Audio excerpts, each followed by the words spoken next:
అనంతపురం నగరంలో వైసీపీ నేతలపై కేసు నమోదైంది. ఇటీవల గుల్జార్పేటలో మురుగు కాలువల నిర్మాణంలో భాగంగా 4 రోజుల క్రితం టీడీపీ జెండా దిమ్మెను వైసీపీ నేతలు తొలగించారని టీడీపీ శ్రేణులు ఆరోపించారు. దీంతో స్థానిక టీడీపీ నాయకులు 18వ వార్డు గుల్జార్పేట కార్పొరేటర్ ముంతాజ్ కొడుకు దాదుపై పోలీసులకు కంప్లైంట్ చేశారు.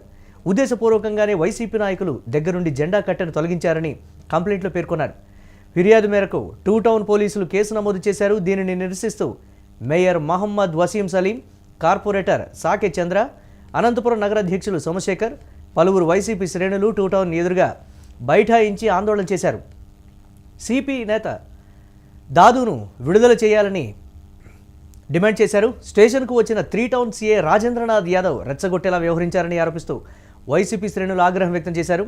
ఈ క్రమంలోనే పోలీసులు వైసీపీ నేతలకు మధ్య వాగ్వాదం చోటు చేసుకుంది.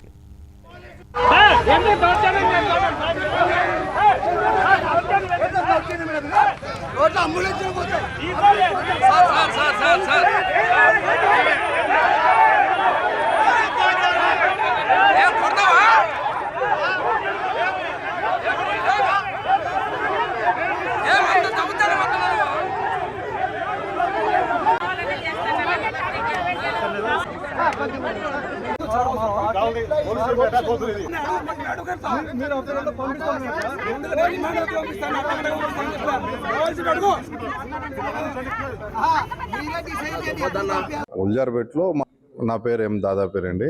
గుల్జార్పేట డివిజన్కి అంటే 18వ డివిజన్కి మా అమ్మగారు కార్పొరేటరు. ఇంకా అభివృద్ధి భాగంగా కాలువలను డ్రైన్ వేస్తున్నారు. 40 ఏళ్ళ నుంచి నేను పుట్టి పెరిగిండేది ఆ ఏరియాలోనే. అక్కడ అమ్మవారిశాల గుడి ఉంది, మసీదు ఉంది. అక్కడ డ్రైనేజ్ ప్రాబ్లము ఎప్పుడు చిన్నపాటి వర్షం వచ్చినా కూడా ప్రజలకు చాలా ఇబ్బందికరంగా ఉంటుంది. ఇప్పుడు ఏదో రోడ్డు వేసుకొని డ్రైనేజ్ వేసుకొని రోడ్డు వేసుకుంటున్నాము. ఆ అభివృద్ధి భాగంలో కాలువ తీయడానికి తీసుకుంటే ఈ జేసీబీతో కింద ఆ జెండా అనేది కింద పడింది.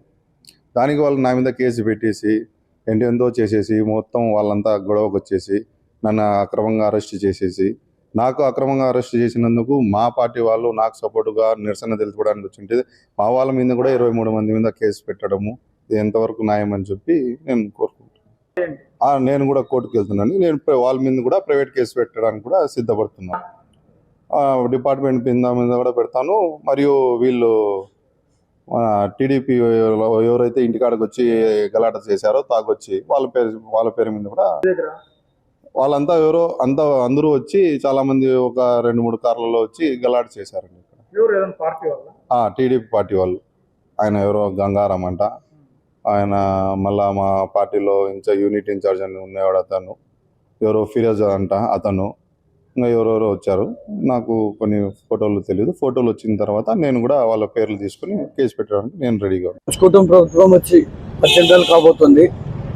వచ్చినప్పటి నుంచి కూడా కేవలం కక్ష సాధింపుతో ముందుకు పోతున్న విషయం కూడా మనం చూసాం.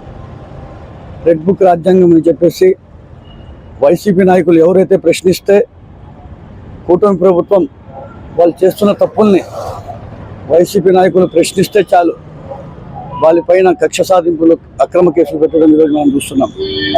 కానీ ఈరోజు అనంతపురం నగరంలో చూసుకుంటే కదా మొన్న రోజున గుల్జార్పేటలో ఏదో కాల వేస్తుంటే టీడీపీ జెండా ఉందని చెప్పేసి అక్కడ టీడీపీ నాయకుడు ఉన్నాడు, మా వైసీపీ కార్పొరేటర్ కుమార్ కూడా ఉన్నారు. ఉన్నట్టుండి జేసీబీ అతను దబ్బేయడం జరిగింది. వైసీపీ నాయకులకి వైసీపీ పార్టీకి అవసరం లేదు. ఒక జెండా తీసేయాలా, ఎవరిపైన కూడా వెళ్ళాం. అలా సంస్కృతి కాదు మాది. జెండా ఎవరిని ఏ జెండా అయినా మేము గౌరవిస్తాం. కానీ ఇక్కడ కేవలం కక్ష సాధింపుతో ఆ అబ్బాయిని వచ్చేసి 2 టౌన్ వాళ్ళు వచ్చి తీసుకుని అరెస్ట్ తీసుకుపోయి అక్కడ పెట్టడం జరిగింది. సరే, మా పార్టీ నాయకుడు, మా పార్టీకి సంబంధించి కార్యకర్త అక్కడ తీసుకెళ్లారని చెప్పేసి ఒక మేయర్గా నేను, డిప్యూటీ మేయర్ కావచ్చు, అనేక మంది కార్పొరేటర్లు కావచ్చు, అతనితో పార్టీ నాయకులు కావచ్చు, పార్టీ కార్యకర్తలు కావచ్చు, అక్కడ వెళ్ళి పోలీసుల దగ్గర వెళ్ళి ఎందుకు అరెస్ట్ చేసినారు, అక్రమంగా అరెస్ట్ చేసినారని చెప్పి మేము అడగడం జరిగింది. ఆ నిరసన చేసిన దానివల్ల అక్కడ ఉన్నటువంటి సిఐ స్టైల్లో ఉన్నటువంటి ఒక ఆయన వచ్చేసి ఇంతమంది ప్రజాప్రతినిధులు వచ్చినారు, ఒక మేయర్గా నేనున్నాను, డిప్యూటీ మేయర్గా ఉన్నారు, వీళ్ళందరూ కూడా ఇంతమంది ఉన్నారు. దుర్భాషలుగా ఆడుతారు. ఆయన ఏ విధంగా మాట్లాడుతున్నారంటే మేము తప్పు చేసింటే కేసు పెట్టండి. ఆయన ఎలా మాట్లాడతారంటే ఎలా అంటే అలా ఏం మాట్లాడాడు? ఒక ఫస్ట్ సిటిజన్ కావచ్చు, మా ప్రజాప్రతినిధులుగా గెలిచినట్టు కార్పొరేటర్లు కావచ్చు, వీళ్ళందరూ కూడా ప్రజల చేత ఎన్నుకోబడిన వీళ్ళందరూ కూడా ఇంతమంది ఉన్నప్పుడు రెచ్చగొట్టే విధంగా మాట్లాడతాడు, అసభ్యాలుగా విధంగా మాట్లాడుతున్నారు ఆయన. మేము ఏమైనా తప్పు చేసి ఉంటే కేసు పెట్టండి, మీరు మేము కాదనం. మీరు ఎలా మాట్లాడతారు? మీరు ఒక ప్రజాప్రతినిధులకి ఈ విధంగా ఆయన ట్రీట్ చేస్తుంటే ఒక సామాన్య ప్రజలకి ఎలా మాట్లాడతారో ప్రజలందరూ ఒకసారి గమనించాలి. మీ పైన కేసు నమోదు చేశారు కదా, మరి ఏంటి మీరు ఎట్లా ఫాలో అవుతారు? ఇప్పుడు చేశారండి, ఇప్పుడు అక్రమ కేసులు చెప్తున్నాను కదా. ఒక కార్పొరేటర్ కుమారుని అక్కడ అక్రమంగా అరెస్ట్ చేసినారు అని చెప్పేసి మేము పోయి అడగడానికి వెళ్ళి నిరసన చేసినామని చెప్పింటే కూటమి నాయకులు ఒత్తిడి వల్ల పోలీసులు ఈరోజు పనిచేస్తున్న విషయం కూడా అందరికీ తెలుసు. ఆ పోలీసులు కూడా ఈరోజు మా పైన కేసు పెట్టడం జరిగింది. సరే, చట్టం ఉంది, న్యాయబద్ధంగా మేము కూడా ముందుకు వెళ్ళాం తెలియజేస్తున్నాను. సరే, దీనిపైన మీరు ఏదో సీరియస్ గా మాట్లాడారు అంటున్నారు కదా, కార్పొరేటర్లు అందరిపైన పోలీస్ స్టేషన్ లో ఒక సిఐ, మీరు మీ కౌన్సిల్ మీట్ లో దీనిపైన ఏమన్నా చర్చ తీర్మానం చేస్తాం, ఖచ్చితంగా చేస్తాం. మాకు కూడా న్యాయస్థానం తెలుసు, మేము న్యాయబద్ధంగా ముందుకు పోతాం. ఆయన పైన కావచ్చు, ఎవరిపైన కూడా న్యాయబద్ధంగా ముందుకు పోతాం తెలుసు. కుటుంబ ప్రభుత్వం.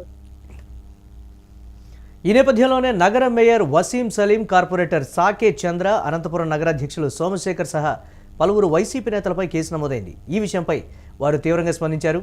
3 టౌన్ సీఏ రాజేంద్రనాథ్ యాదవ్పై తీవ్ర స్థాయిలో మండిపడుతున్నారు. ఆయన వ్యవహరిస్తున్నటువంటి తీరు కావచ్చు, కార్యకర్తలను రెచ్చగొట్టి టీడీపీ నాయకుల మెప్పు పొందేందుకు ప్రయత్నిస్తున్నారని ఆరోపించారు. అరెస్టులను ప్రశ్నిస్తే అందరిపై కేసులు పెట్టిస్తున్నారని ఆగ్రహం వ్యక్తం చేశారు. తాము కూడా చట్ట ప్రకారం కోర్టులో ప్రైవేటు కేసులు వేస్తామని తెలిపారు. అక్రమ కేసులు బనాయిస్తే తాము సహించే ప్రసక్తి లేదని వైసీపీ నేతలు చెప్పుకొచ్చారు. 33వ డివిజన్ కార్పొరేటర్, వైఎస్ఆర్సీపీ జిల్లా యువజన విభాగం అధ్యక్షుడిని, అనంతపురం.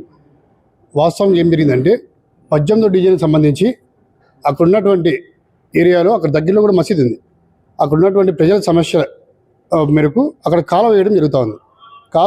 కాలువ వేసే సందర్భంలో అక్కడ ఉన్నటువంటి కాంట్రాక్టర్ అక్కడే ఉన్నాడు, జేసీబీ డ్రైవర్ అయితే దానికి సంబంధించి ఉన్నారు, టీడీపీకి సంబంధించిన వాళ్ళు కూడా ఉన్నారు. ఉన్న సందర్భంలో అక్కడ కాలువ మీద ఆల్రెడీ ఎంక్వైరీ అయినారు. అక్కడ ఉన్న ప్రతి ఇంటికి కూడా మెట్లు అనేది కాలువ మీద వేసుకునే సర్వసాధారణం. అవి కూడా అవన్నీ తీస్తే తప్ప కాలువ వేసే పరిస్థితి కనపడలే, అందుకే తీయడం జరుగుతూ ఉంది. దాంట్లో కూడా ఒక టీడీపీ సంబంధించిన వాళ్ళతో డిస్కస్ చేశాను అంత ముందులోనే, ఎందుకంటే అక్కడ దిమ్మి ఉంది, ఆ దిమ్మి తీస్తే కాలువ వేసే ఉంటుంది, లేకపోతే కాలువ వేసి ఇబ్బంది అవుతుందని చెప్పి వాళ్ళు కూడా ఫస్ట్ సహకరించారు. కానీ ఆ జేసీబీ వచ్చేటానికి వాళ్ళు రెచ్చిపోయినారు, ఎందుకంటే అక్కడ తీస్తే ఒక అలిగేషన్ క్రియేట్ అవుతుందని చెప్పి ఒక ఆలోచనలో వాళ్ళు వచ్చి తీయకూడదు అన్నారు. తీనప్పుడు కాలువ వేసే పరిస్థితి కూడా కనపడదు. కానీ అక్కడ ఉన్నటువంటి ఎవరైతే మా కార్పొరేటర్ కొడుకున్నారో